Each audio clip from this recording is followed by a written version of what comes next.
മടുത്തെനിക്കിത്. ഫണ്ടാണെങ്കിലും project തേങ്ങ മാങ്ങണം. ചേച്ചിനെ പോലെ വല്ല ടൈലറിങ് പഠിച്ചാൽ മതിയായിരുന്നു. അയ്യടാ, ക്ലയൻസും ഇഷ്ടം പോലെ, കാശും ഇഷ്ടം പോലെ. ഇതൊക്കെ ഭയങ്കര ഈസിയാന്ന വിചാരം. എല്ലാത്തിനും നല്ല കഷ്ടപ്പാടുണ്ട് മോളെ.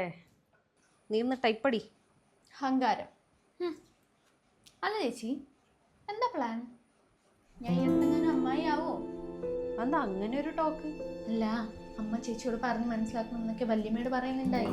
ആ ഉപദേശം കിട്ടിയില്ല? അതോ, അതിപ്പോ എല്ലാവർക്കും ഇത് തന്നെ എന്നോട് പറയാവുള്ളൂ. ഞാൻ പറയാനുള്ളത് ഓൾറെഡി പറഞ്ഞു കഴിഞ്ഞല്ലോ. ചേച്ചിക്ക് ശരിക്കും കുട്ടികൾ വേണമെന്നില്ല? ഇപ്പൊ അങ്ങനെ ഒരു ചിന്തയില്ല. ഇനി ഉണ്ടാവും തോന്നണില്ല. ഞാനും തോന്നിയാലോ? തോന്നോ? അറിയില്ല, ചിലപ്പോ തോന്നായിരിക്കും.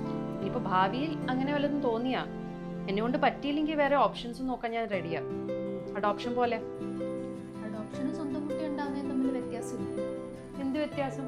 കുട്ടി എന്തായാലും കുട്ടിയല്ലേ. ഞാൻ പ്രസവിച്ചിട്ട് തന്നെ വേണമെന്ന് എനിക്ക് ഒരു നിർബന്ധമില്ല. അതും ശരിയാ.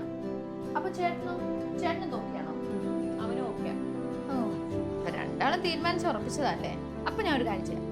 നമ്മുടെ ഫാമിലിയിൽ കുട്ടികൾ ഉണ്ടാവേണ്ട ഉത്തരവാദിത്തം ഞാൻ ഏറ്റെടുക്കാം. എനിക്കാണെങ്കിൽ 2-3 പിള്ളേർ വേണം. നല്ല കാര്യം. എന്നിട്ട് ഞാൻ അവരുടെ മറ്റേ അടിപൊളി അമ്മായി ആവാം. പിന്നെ അടിപൊളി അമ്മായി അത് മതി. അല്ല, നീ അറിയാണ്ടെങ്ങാനും കൊച്ചായാലോ? അങ്ങനെ അറിയാണ്ടാവാതെ നോക്കാനേ ഞങ്ങൾക്കറിയാം.